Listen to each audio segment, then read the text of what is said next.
Siguro nung nilikha tayo ng Diyos, pagkatapos niyang itulad sa kanyang imahe ang ating mga kaluluwa, pagkatapos niyang bigyang kapangyarihan ang ating mga paa, inukit niya ang kanyang pag-ibig sa ilalim ng talukap ng ating mga mata. Kung kaya't sa oras ng lungkot at sa mga oras ng saya, kusang yumuyuko ang ating takip mata, na para bang nagsasabing, teka lang, bago mo bulagin ang sarili mo sa dilim ng puot o liwanag ng kaligayahan, ng kasalukuyan mong kalagayan, tandaan mo sa lilim ng aking pag-ibig. Wala yan. Kaya't natural lang sa atin ang pumikit tuwing nagdarasal, tuwing nag-iisip, tuwing nagpapahinga, tuwing nakikinig ng malamig at mahinahong musika.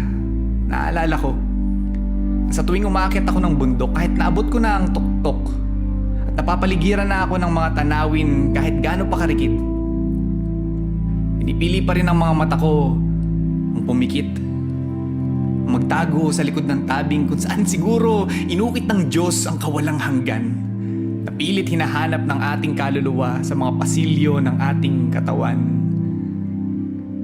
Gusto kong maniwala na ganito ang nangyari sa nanay ko noong mga huling sandali ng pakikipaglaban niya sa sakit.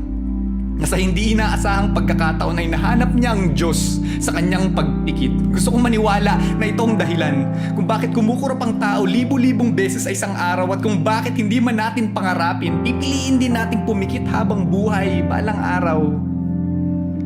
Kaibigan, hindi ko alam kung anong pinagdaraanan mo ngayon.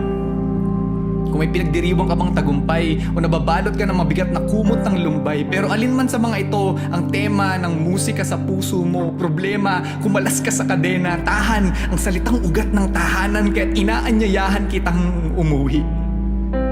Umikit ka ngayon. Huwag mong titigan ang kasalukuyan. Kung may nakamit kang tagumpay, magdiwang ka't magpugay, pero huwag mong isiping katumbas ng kahit anong premyo ang iyong buhay dahil ang tunay na tagumpay ay binigay niya na sa iyo. Ang premyo ng 3 araw niyang pagpikit, ang buhay na kapalit ng ninakaw niyang sakit na kaukit sa ilalim ng iyong takip mata. Pumikit ka muna ngayon.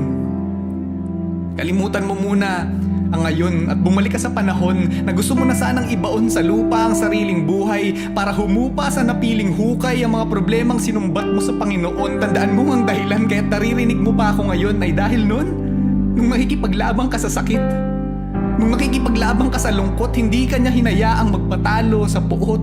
Pumikit ka lang, kaibigan. Pumikit ka muna.